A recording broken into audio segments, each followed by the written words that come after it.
Let your curiosity rise. Matrix webcast, Where the human spirit flies.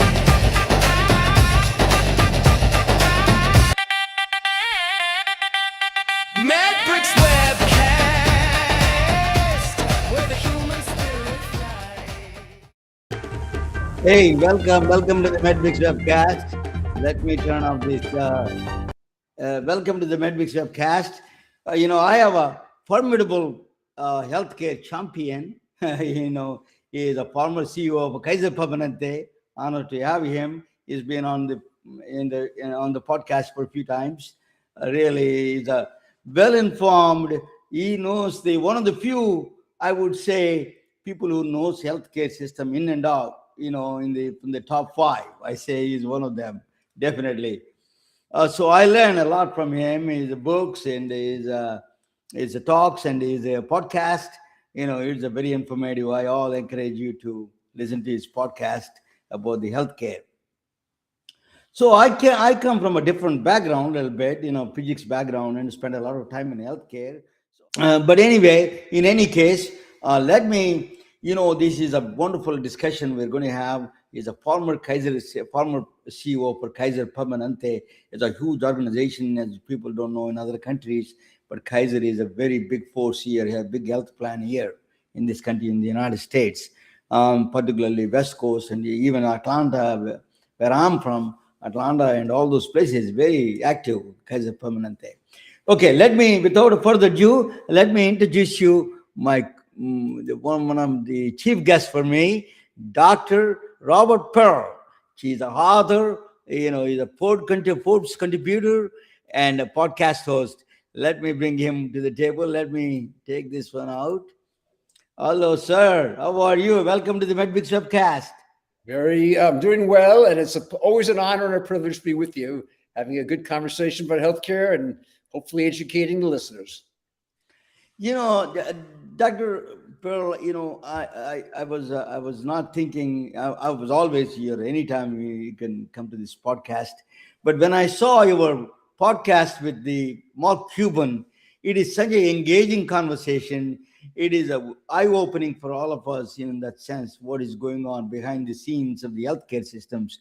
You really unravel everything into skeletal way. What are the problems in healthcare systems?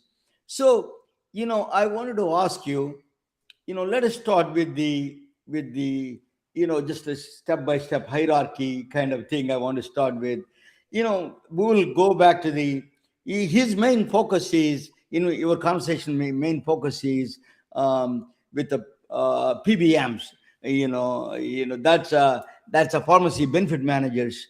So, but let us discuss other areas first, and then go back to the PBM's role, and then that's what I want to do. So let us talk about one of the first ones I want to talk about, drug manufacturers. As you know, drug manufacturers are that is a big topic. But I remember, Dr. Perol, the drug manufacturers, they are checking even the medical device manufacturers checking what is the Medicare is paying. According to that, they're adjusting their price. So tell me, what that is not a therapeutic benefit, is basically directly relating to how much the market can tolerate. So tell us your perspective on that. Well, let me start. When we talk about the drug industry, and you're talking now about the manufacturers, there's the distribution channels, there's the PBMs, and so on down the line. There are 2 ways you can compete. I teach at the Stanford Graduate School of Business as well as the medical school at Stanford. With the Graduate School of Business, we say you can compete by being the most effective and efficient, in which case you're competing on either price or cost of production, or you can do it by gaining market control.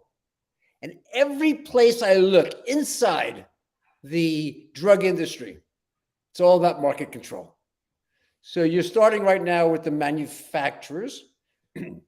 What you see there is that they have figured out that because of the patent protection, you come up with a drug that people need, they don't have an alternative, it's their life, whatever you charge, they're going to pay. And we have a legal system that gives them that kind of protection, whether they're getting care through Medicaid, through Medicare, through private insurance, it doesn't matter. And so that's what we see inside of that arena. The average price of a new drug, $300,000 this year. Impossible to justify, whether you look at the therapeutic value or you look at the cost of production. There's these days very little R&D because most of it is acquisition of other companies. And so that's what I see in terms of the manufacturers. They've taken, as you said, the price as high as they can take it. And each year it increases, which is really interesting. Because think about it. You don't have to put more R&D in. It's just purely profit year over year over year. Yeah. So what about the generic drugs? So they become, after 20 years, the patent is gone. They become a generic drugs. So what they're doing is mirror formulation. They take that same drug, just a little bit of changes, and then say it's the original drug. And the government and all those people allow, because of lack of knowledge in the policymakers, or what is that missing there, sir? I mean, I'm lost in that area. Well, one of the reasons is because the drug industry got Congress to prohibit the government from negotiating. Every other nation in the world, the government negotiates the cost of medications. The United States, it's illegal. Hard to imagine that occurred. Yeah. And so, so essentially, the government has to pay the retail price. So that's the challenge we have in our nation to start with. You're just starting in that particular arena, but it's a lot more than just that. It's the patent protection that, by the way, they got extended again. And I want listeners to understand there are two kinds of drugs, what's called small molecules and biologicals. Small molecules are what they sound like, just a small number of chemicals making it. A student in college or someone getting a master's degree could do it across a weekend. This is not hard to do. And these are the generics. And the generics now, basically, once they theoretically come on the market, the company prevents it by legal action. They sometimes buy a generic company in order to be able to avoid it. A lot of different ways that can happen. And then the biologicals, because they're such big molecules. We're talking about insulin, we're talking about drugs like that, massive molecules. You have to have what's called biosimilar. You have to have the same way of achieving the outcome. And you actually can't even patent those, but you can patent the process around it. And again, you have the same situation. The drug companies preventing new entrants coming in who would be selling drugs. And I think you've highlighted to your listening and viewing audience, insulin. This is a drug that should be very inexpensive. It's necessary to save a human life. And what do we find? We find parents having to give less doses than the doctor said because they can't afford to buy this life-saving drug on which the drug companies are making, as you noted, 1,000 or you said 15,000 times the profit compared to the cost of manufacturing. You know, India became very good manufacturer of these drugs. There's somebody from Africa is telling me that, thank God to India, we are buying the vials of injection, for example, HPV vaccine or something, so cheap price, 10 cents. You know, when you import from the United States, it's just we can't afford it. So this is kind of a things. Why it is not even a free enterprise system. A free enterprise system is a non-negotiating principle in my view. Free enterprise system. They don't follow their own principles. What is thing that is missing there in the drug manufacturers? I'm not trying to blame them. I'm trying to understand what their philosophy is. If they lose the world market for generic drugs, but that's going to be biggest problem. They can manufacture themselves generic drugs and all those things, right? Yeah, and then make money. Well, now you got to look at the economics. And first of all, a couple of years ago, I visited my friend Devi Shetty, a heart surgeon in Bangalore. and I got to visit one of the places manufacturing drugs. It was fascinating. It was a woman who actually got interested in beer, and she figured out she could use yeast fermentation to make insulin rather than as it's done in the United States with bacterial. But that's a whole different long story. 70% of the profits of drug companies come from the United States. 70%, despite the fact that our population is so much less. Why is that? We use a lot of drugs. We advertise, which is not done in most other countries, on TV. And most importantly, our prices are 3 to 4 times higher for the exact same medication. So you're right. And this is just not a competitive marketplace. Everything you learned in Economics 101 doesn't exist. This is a monopolistic marketplace. And so they don't really care. Most of the other countries can't afford what the drugs cost the United States, and they'll let someone else sell them for a small profit as long as they can keep their monopolistic control of the pharmaceutical world in the United States. Dr. Pearl, I always listen to read your articles and everything. One thing you never miss is the solutions. So, what solution you have for these drug manufacturers? If there is solution, or wherever it is come from, either policymakers or from anywhere, what is the solution you have? Unfortunately, in this arena, it's going to have to come through the government, because it's the laws that are protecting the drug companies and providing them with the monopolies, the opposite of what should be happening. If Congress reversed its prohibition at allowing the government to negotiate on behalf of all Americans, preferably, but even just Medicare and Medicaid, because usually they set the stage for the other prices, that would go a long way. And if they prohibited this egregious abuse of the patent process, that would solve it. Those two and also negotiating, if they can negotiate, they should have negotiating power, right? That's right, negotiating power. And I think in the end, there should be, the drug companies should have an incentive to do R&D and to do other types of innovation. Although, as I said earlier, most of it's done by smaller companies that they then purchase. But we should tie the price of drugs, as is done in other countries, to one of two things. Either its efficacy. You come up with a drug that's going to save millions of lives, you should be entitled to make a lot of money on it because you just did a really good social good. Or you tie it to the cost of R&D.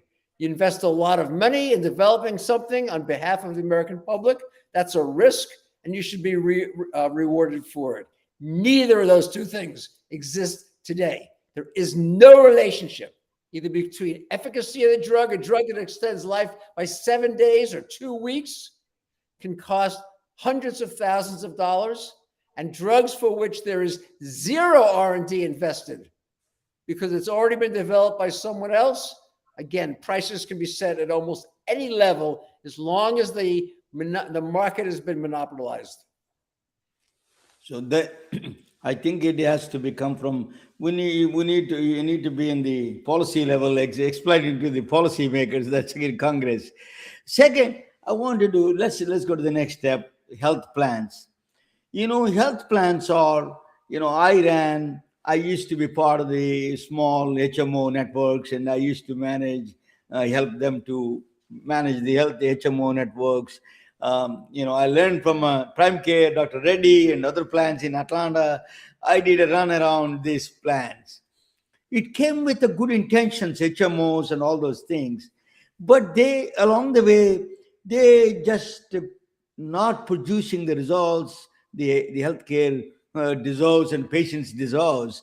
One is their HMOs kind of are passing the risk to doctors and patients rather than the health plans, at least passing the risk to.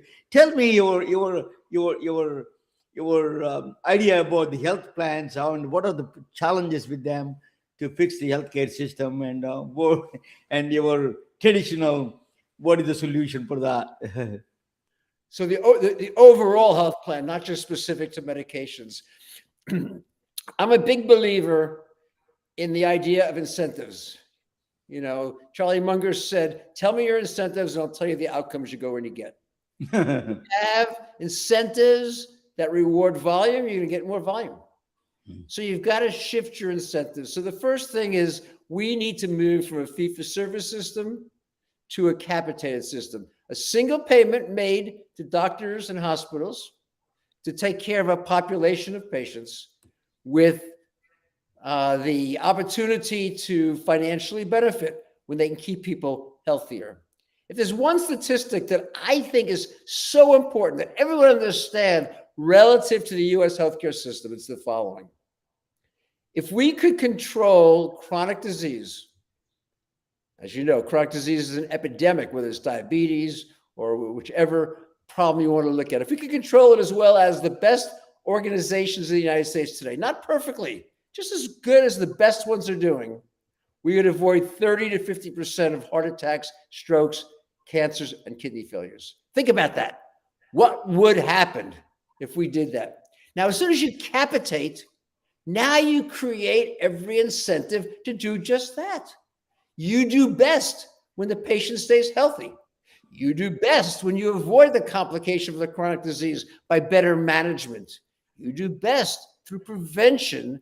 Everything aligns what the patient wants, because I don't want to get a heart attack. I don't want you to save my life. I want you to avoid it in the first place. Yeah. What the payer wants, because the costs go down and people are healthier. And yet what we see is that the insurance companies don't do it. I think they don't do it for two reasons. First of all, it's tough. It's hard to do. Organizations that are capitated take many years to figure out all the systems. You need excellent leadership. There's a lot of pieces that go into it. And number two, the insurers are doing fine today. And so despite all of the, I'll say, displeasure of the public with what they do, with the high costs, with the fact of the prior authorizations, with the narrow networks, all the things that people don't like, they still see it easier and safer to continue doing what they're doing. But this is where it ties into the medication side of the conversation. It's interesting that of the three largest PBMs, two of them are owned by health plans. You have Optum, owned by United. Caremark. Well, Caremark's owned by CVS, so it's owned by a drugstore, but not independent of that. And Express Scripts is owned by Cigna. So now you have strange incentives, because if they can charge a lot, they can make a lot, and the patient is going to be paying co-payments out of pocket off of the retail cost, not the final cost, the net cost after the rebates all happen. So you have a very, I'll say, complex, opaque, and inefficient system where what should happen, maximizing the quality outcomes, the access, and lowering the cost for the patient, is not the highest priority. It's not the basis of competition. It's not a antitrust law as a health plan. Health plans and the PBMs together, they become a cohort. It's like a controlling the cost of the system. That must be a kind of a gray kind of a rules there, and how they allow that. They take a waiver from a. I mean, that's kind of a. Tell me a little bit. I don't want to say negative things. You can. You are very good at that. So think about it this way. Let's think about a drug that costs $1,000, but it only costs $100 to manufacture. So what does the drug company say? I will give it to your PBM for $1,000, but I'll also give you a rebate for $400. So your net is $600. What happens for the insurance company? It just made $400 selling this drug, a lot more than they would have made if they actually had to improve the operational efficiency. That's where the strange part is. The patient, on the other hand, has to pay the deductibles off of the $1,000. The payer has to pay the $1,000, Who are the winners? The drug company, it just made $600 on $100 manufacturing cost, and the insurer, who just made $400 basically for doing nothing except putting that drug into its formulary or putting that drug into the local pharmacies with whom it contracts. No, I wanted to go back to this misaligned incentives. You said that, but let us talk about the health plans in general. What would you change in the health plan? Because yeah, what would you change the fundamental things in the health plans itself? When they're giving health savings account, whatever the insurance, do we need actually health plans? Is a risk assessment now with the new AI? Do you think we can replace all the insurance companies and produce a computer system that can do the risk analysis better, and we don't need insurance companies anymore? I think we could get past insurance companies, but it's a lot of steps down the line. And for most business people, I mean, you own a manufacturing plant, you make some parts for cars or whatever you might be doing in your company. Now you've got to provide insurance to your people. It's not your expertise is engineering. And now you got to figure healthcare out. You got to do contracting. It's a very complex process that's there. What do I think is the first step? We should force companies to sell products that are capitated. That will be the piece that now aligns it. And capitated not at the insurance level like it is today, capitated at the delivery system level, the doctor and the hospital. So they both do better when the patient does better. It increases patient safety, increases prevention, disease management, everything aligns. And from my viewpoint as a patient, not just a provider, I like the idea that my doctors have incentives to keep me healthy, to avoid making a mistake, to not having me spend extra time in a hospital, to allow me to get better faster, and most importantly, right now, to invest in generative AI. I'm a big believer that if we're going to make these changes in making quality go up, access easier, and costs come down, generative AI is the tool to do it. And why do I believe that? Clinicians work really hard. But if I see you every 4 months, how much can I do to improve your health? Yeah, I can measure something and make an adjustment. If you get acutely ill, I can see you in the office. But you have a problem, let's like diabetes. A third of Americans have either diabetes or pre-diabetes. You need that managed every day. And that's what generative AI can do. No, Lower heart attack, strokes, cancers, and kidney failures, 30 to 50%. You've just saved $1.8 trillion.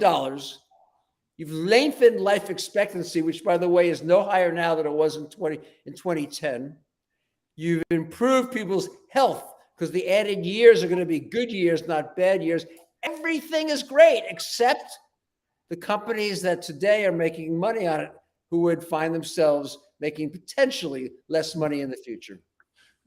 Dr. Pearl, General Motors, for example, their car, they thought the same way. We produce cars, we don't care about healthcare costs.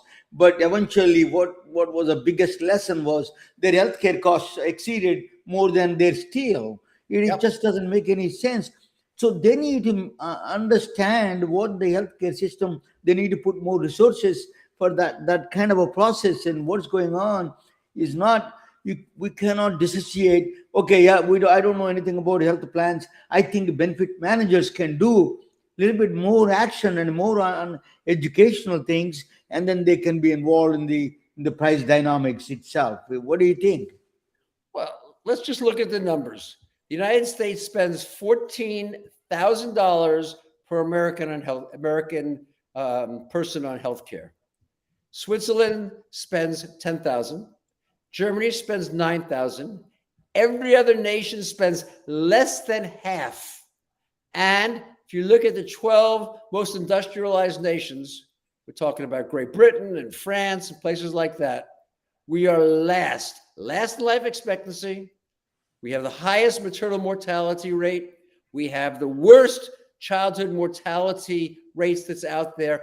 Portugal, spends 1/5 of the United States with better outcomes as measured by independent groups like the Commonwealth Fund. What we have today is as you said at the start of the program tonight, a completely broken system. There's so much more that we can do. We mentioned the PBMs having 3 of them having 70% market control. When you look at the distribution of drugs, 3 companies have 90%. What is that? What is their incentive? Is it going to be to control the market and raise prices, or is it going to become more efficient and lower costs? They're going to just control the marketplace. We are looking at a system that we call capitalistic, but it's not. It's monopoly. It's not. Yeah. No, now let us talk about the biggest controversial, and you spoke with Mark Cuban, pharmacy benefit managers. General public don't even know. It took me a long time to even know they exist, to be honest with you. PBMs are like 3 of them or 4 of the major ones, I don't know what those people are, but even still I'm learning what those people are. Optima maybe there, that these are the 3 or 4. Cardinal Health, probably one of them, McKesson. So, A.B. Spurgeon, like a Carson or something, that is another one, A.B. Spurgeon. These are the PBMs. I was trying to understand, Dr. Perel, it is a complex than a quantum physics, complex than a differential equations. The flowchart, I saw that, I lost my mind. I could not understand what that loops are. The negative loops, negative feedback loops, positive feedback loops. It's a system. If you put in the physics system, it is a total failure. Nothing is flowing, It's flowing one way. It is complex, but it's actually very simple. So you have someone's making the drug. Those are the manufacturers. We know their names. That's Lilly and Roche and companies like that. Someone has to distribute the drug. Those are the McKessons, the Amerisource, and the Cardinals. They're wholesalers. Those are the distributors. They take it from the manufacturer to the pharmacy, or from the manufacturer to the doctor's office, or the manufacturer to the hospital. And then you have who decides what drugs are going to be covered by insurance. That's the PBMs. Who negotiates with the manufacturers? That's the PBM. As I say, 3 of them have 80% of the market, and they're all associated with another entity with mixed incentives. The drug company, CVS, they like to have higher prices because they make more money. And United owning Optum and Cigna owning Express Script, they have the rebates currently. So this is the crisscrossing where the people responsible, the people guarding the chicken house, actually have the greatest incentives to let call it the wolves in. These people are going to make the most money when they actually allow prices to rise. Sometimes, by the way, they'll encourage a brand drug over a generic, even though they're exactly the same chemically, because the rebates will be better. And now, the people in the drug world are very smart people. It's not hard for them to figure out how to use a broken incentive system to reward the wrong behavior. As I told you earlier, I have a drug that I should price at about $150, 50% profit margin. I actually say I want to sell it for $600, but I price it at $1,000. Now I create a cascade. I give the rebate to the PBM. The PBM puts it on the pharmacy. The patient and the payer pay $1,000. I keep $400. You keep $600. Everyone winks. But that's what's going on in medicine today. The PBMs don't make any sense. And this is where Mark Cuban, he starts a company called Cost Plus, which basically says, we're going to take the lowest price we can get this drug for. And that includes the rebate, everything else. We're going to negotiate as hard as we can. Is he negotiating with the drug manufacturer? Is he negotiating with the drug manufacturers directly? Yes. He's negotiating with his model. I didn't understand his model. Please explain. He's negotiating with the drug manufacturers, and whatever the price is, if they give him a rebate, then that comes off the price. Whatever his price is, Now he adds a small percent. I don't know if it's 5% or 10% or whatever. And that's what you get. It's right there in front of you. It's fully visible. What's his problem? His problem is the drug companies don't like it. Why No, don't they don't like like it. it? That's my Because question. the deal I told you before, where they can sell it for 1,000, but get the PBM to make it the #1 drug in the pharmacy list, as opposed to someplace else where the $600 drug's competing with a $400 drug. Now they don't have as good an agreement. So the challenge is getting the broken industry to go to a more logical system of care. But it's a very good approach to it. And there are other places too, by the way. Good RX is another example. Direct RX is another good example of organizations doing the same thing, buying it at a good price, selling it at a good price. And this is the battle going on inside the industry. It's also why the drugs that are no longer under patent, they actually, in the United States, become much more competitive with the rest of the world because there's competition.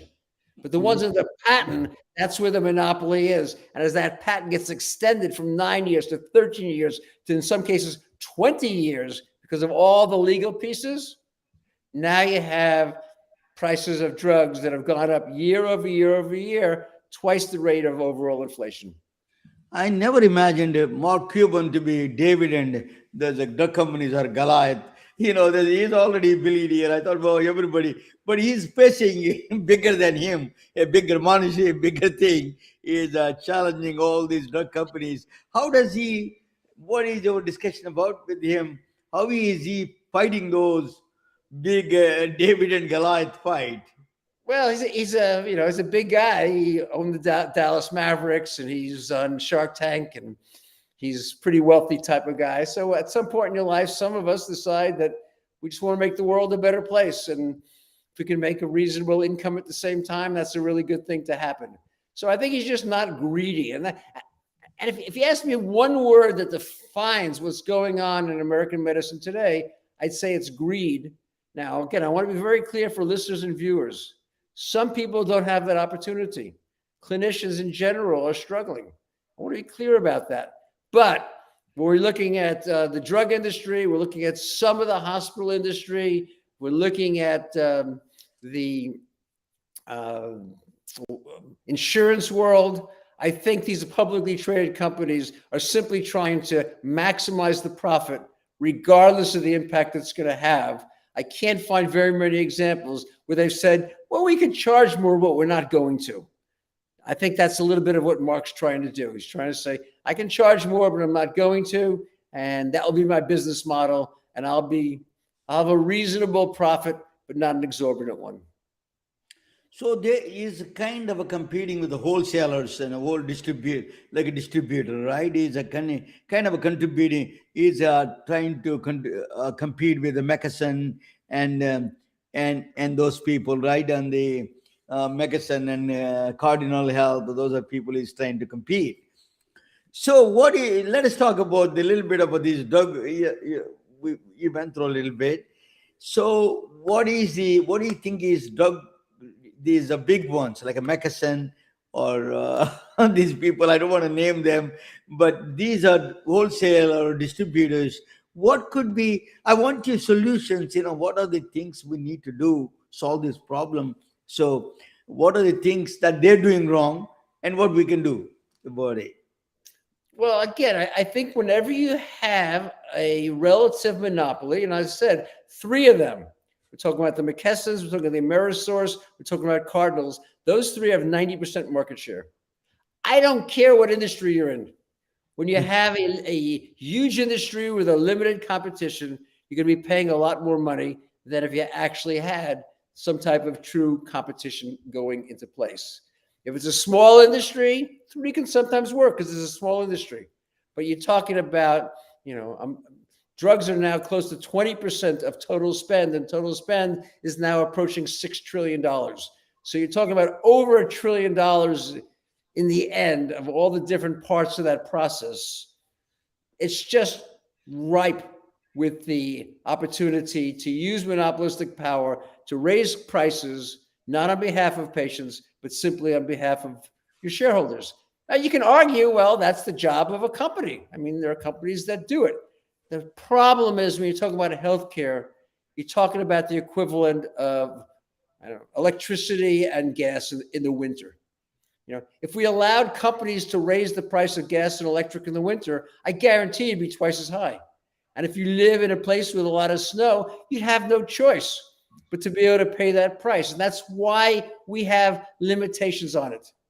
And we do not have any of those limitations inside the healthcare world. But there is a big problem, Dr. Perel, about these wholesalers. One time, this we are very, I see I'm a foreigner. I came from a small village in India.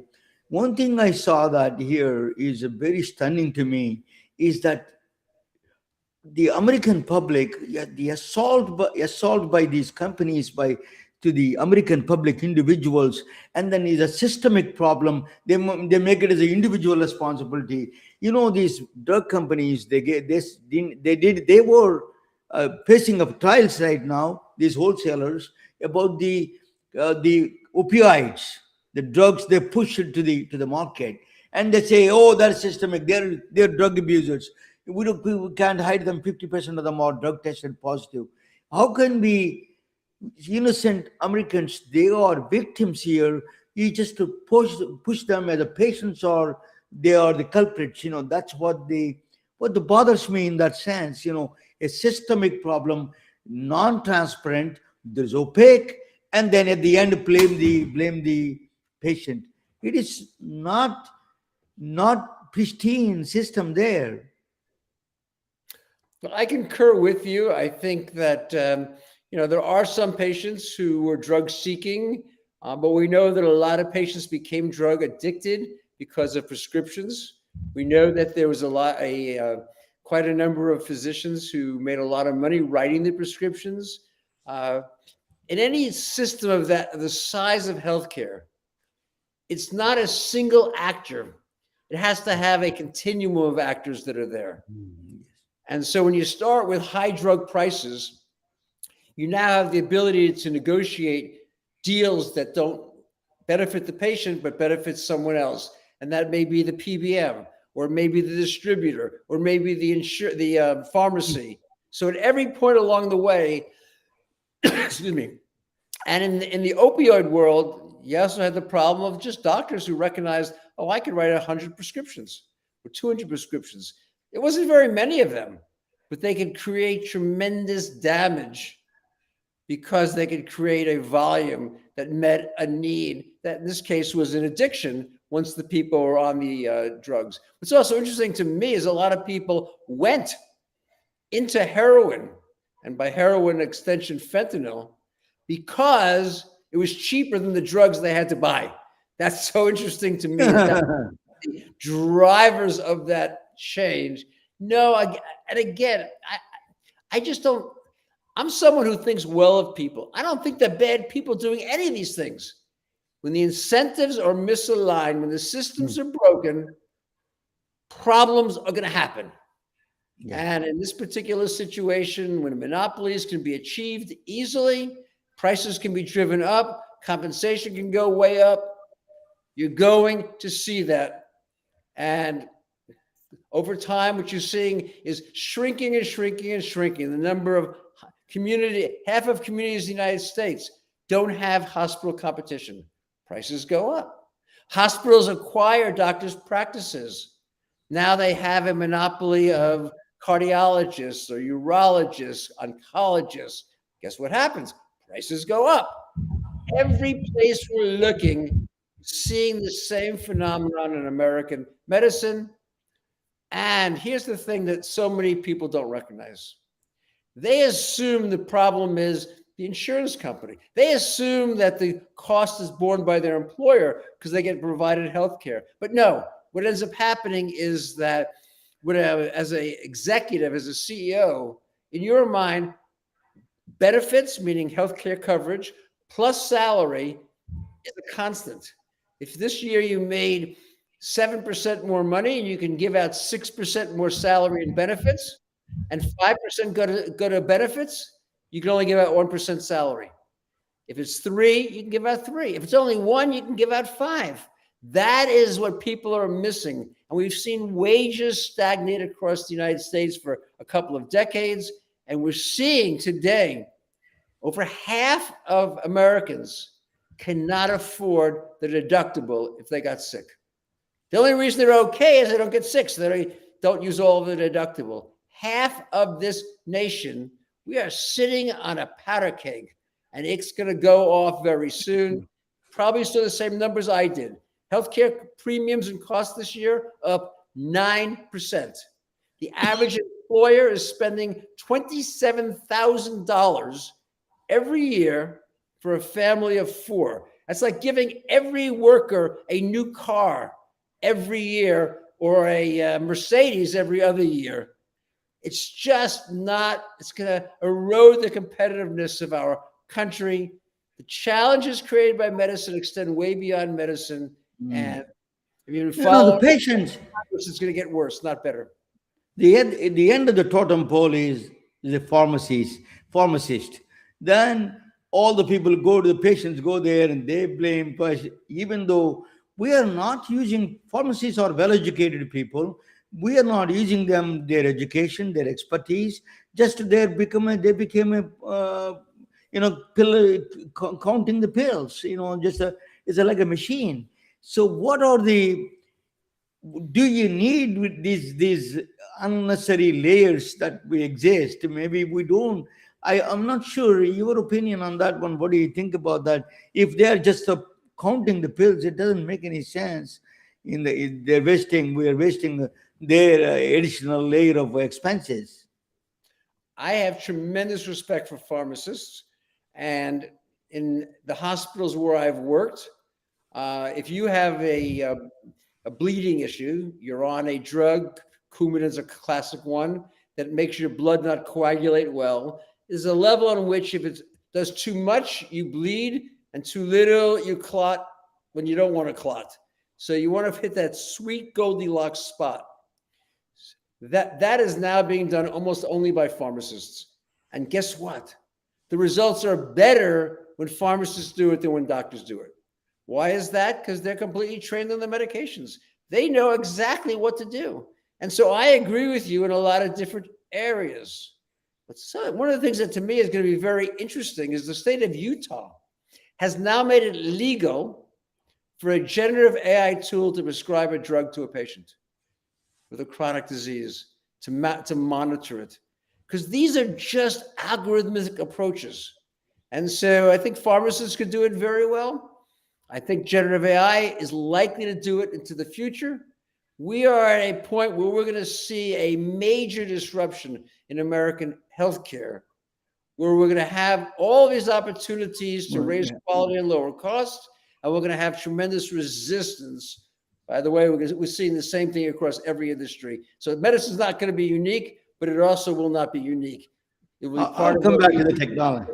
I'll come back to the technology, your favorite subject. But the last one I'm talking about in the totem pole is a patient, is a victim. One Chinese company wants to hire in Texas some labor force. 50% of the labor force tested positive for the drugs. That's what they said. When there is such a number, it is not an individual. There is a systemic problem. America has to wake up. This is a systemic problem. Somebody dumping them, and then we have a romance scams, tech scams. We are just unrelenting. I don't know how that works, Dr. Perel. American public is subjected to tremendous assault, individuals, by all these indirect players. Technology is sometimes positive, as you say. Let us talk about, before I go to technology, let us talk about patient. What do you think of patient is a victim, and also what is the responsibility should we do? We are making suffering normalizing this suffering. That should not be normalized. We need to, doctors need to raise their voice and talk about this is not a measurement. something is wrong here in the system. A patient at the end of the day, suffering should not be normalized. What is your opinion on this patient responsibility wise? Well, as I've said all along, I'm very supportive of the physicians. I'm very supportive of pharmacists. I'm very supportive of nurses. I'm very supportive of patients. So that's where my allegiance lies. And right now, the patient is paying a major problem.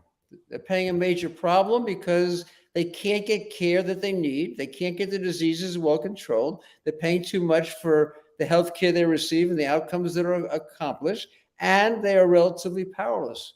It's why in my book, ChatGPT MD, how AI-empowered patients and doctors, I started with patients, can take back control of American medicine. I think that's a big opportunity that I'm actually very excited about, that possibility. I'm not blind to the risks, but I think that opportunity to empower the patient, but the laws and the regulations have to change in parallel in a good way. And I think people are often trying to create roadblocks to stop the progress in order to preserve what they have today, whether that's the revenue, whether that's the profit, the income, or in some cases, just the jobs. Dr. Perel, I met you the first time when you released the book Mistreated in the Commonwealth Club. That's Commonwealth Club. So after that now you wrote the ChatGPT. What did that big shift? What do you think changed it from that book to this ChatGPT? What did this technology played role? Just give me your rundown. Your what are the things from the mistreated to ChatGPT?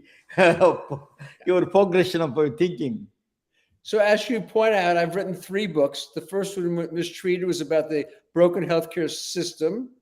The second one, about uncaring, was about the broken culture. And in both books, I basically have recommended all along certain changes. Care should be integrated. Clinicians working collaboratively.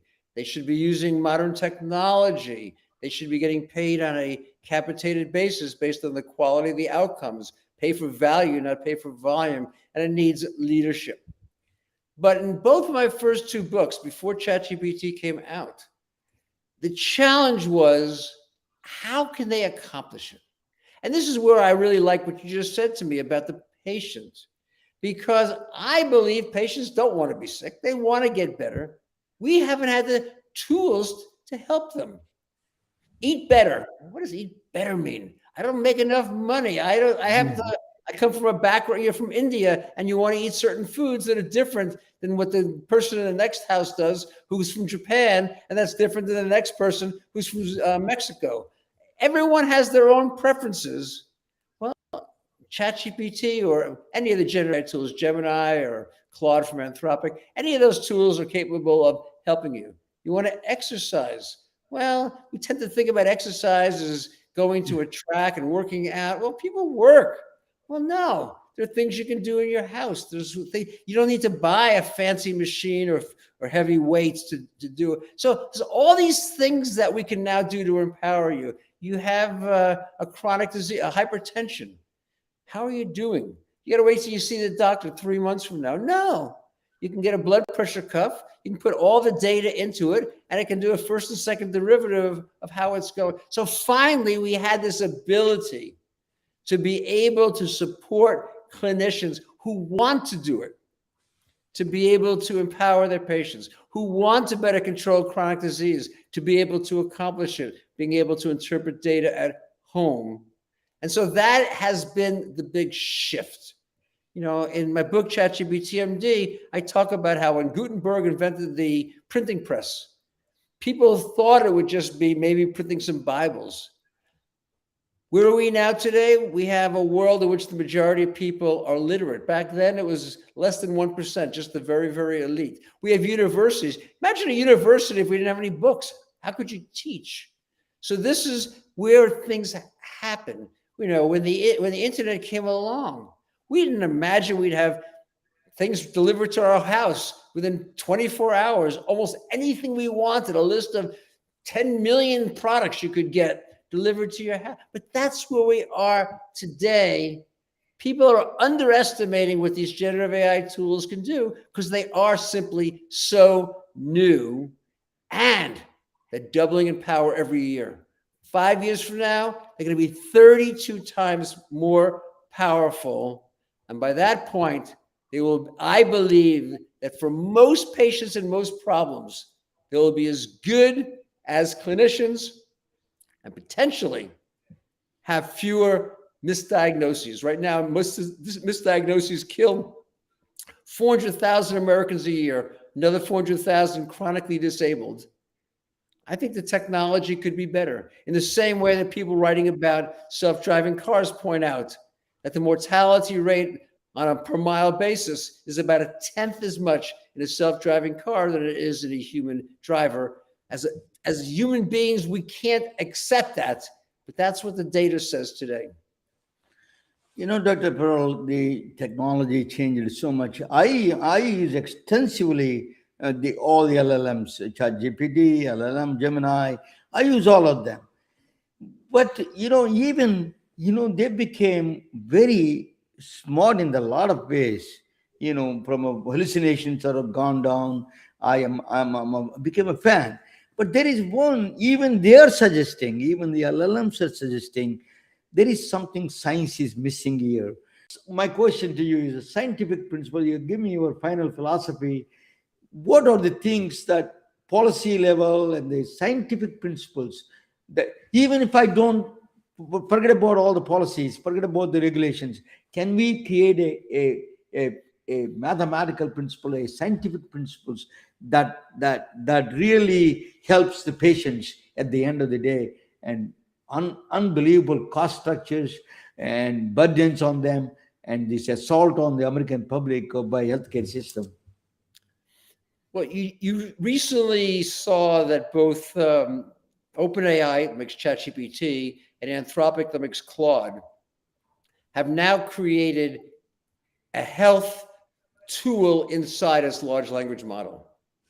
This is a massive advance. Up to this point, no one has been willing to do that. Yeah, they did it for exercise and sleep and things like that, but no one was willing to do it in terms of response to medical questions.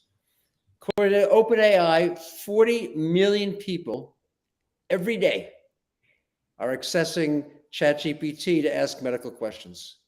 This is happening. So using your model and your mathematical model, which I love, by the way, this idea of creating an ethical system inside of a mathematical model, here's what I would say. Number one, we need to build into these tools a confidence level. The tools can tell us, are you 95% confident, 80%, 60, or 40? Yeah. It's not 100%. And we should expect doctors to do the same. I'm not quite sure what you have. I think there's about a 20% chance you might have cancer. Well, I'm pretty sure what you have a 95% chance of having cancer. You're going to treat those two numbers very differently. So that's the first thing I think that we could do. And as I say, I want to see it both with the technology and with the humans. Number two, if you actually look at what I think will be the next generation of these tools, it's going to be taking a large language model, then you distill out of it those aspects that relate to healthcare. You don't need to know about Grecian urns, and you don't need to know about a whole variety of things that are not in medicine. It's only a certain percentage of that. And then we train it. You train it off of data from nurses or pharmacists giving advice in advice centers or chronic disease management programs. You train it off of doctor-patient interactions. So now it's better than the LLM because it's focused on a specific area, healthcare interactions. And then we don't approve it until we've tested it. How do you test it? You take a set of patients who are calling, let's say, an advice center, and you have them speak to an LLM that's been trained. They know that they can't be sure which it's going to be. You have a human being overseeing it all to make sure nothing goes wrong. And you see how good the advice is as judged by other people who don't know whether the answer came from a human or a machine. And when the machines are 10% better than the humans, we certify them. Yeah. Now what we can say is we've proven that it's going to be better. It may not be perfect, but it'll have a more reliable, consistently accurate way to go. And those two steps alone, tell me the probability and test it against humans. If both of those exist accurately, we can measure the first, we can measure the second. Now I think we just make it a tool of care delivery. Now it creates a whole lot of other problems because people in jobs, like in every other industry, and what do we do if it's wrong, and who gets sued? So we have a lot of issues to address. But I think those are the two, using your system of ethics and evaluation and mathematics. Those are the two things that I'd recommend we do if we want to have this be a tool that is more for the good than the current alternatives that exist. Thank you, sir. Always talking. Great pleasure to talk with you all the times. It is you shed a light on so many things. You have a broad spectrum of understanding of the healthcare system. Thank you so much. It is an honor and privilege to have you. It's always welcome your MedBricks podcast. You are a valuable asset.